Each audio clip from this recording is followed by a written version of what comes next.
For the last 2 days, we've been doing a staff ride to the Gettysburg battlefield, a kind of case study that's done on the ground.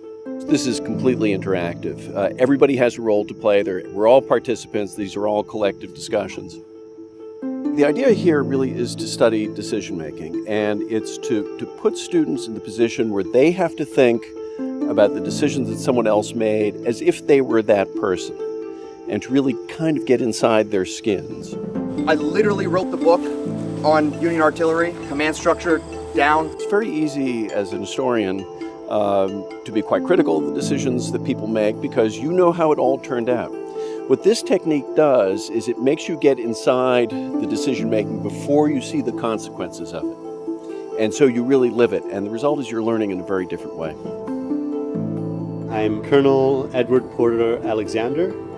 My role is basically to start a cannonade preceding Pickett's infamous charge.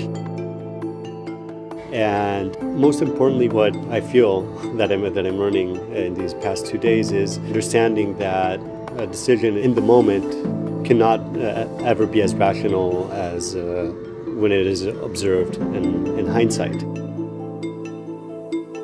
It's been a really powerful experience to think about the motivations of the people involved and what it really means. And, it's part of our heritage. And also, I've learned a lot on this trip of how much has not changed in terms of a lot of the same things that were going on during this wartime are similar to the things that have happened in different wars. So it's been interesting to see those patterns.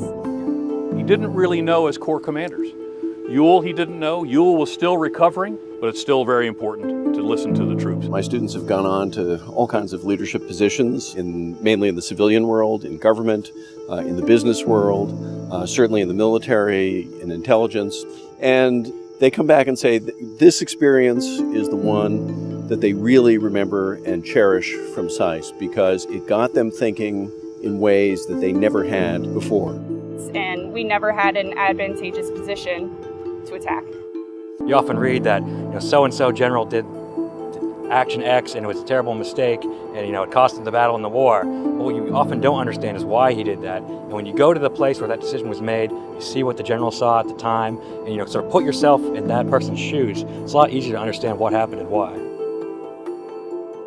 We couldn't do this without philanthropic support. We've gotten some support from alumni. We've had some very generous donors who've stepped in various ways, but we definitely need the support, and we're very grateful for the support we've got. 7 years ago, our fathers brought forth on this continent a new nation. There's no question in my mind that part of the mission of SAIS is to prepare leaders in international relations. And I believe the staff ride gives them an opportunity to think through leadership that, to my mind, is unparalleled.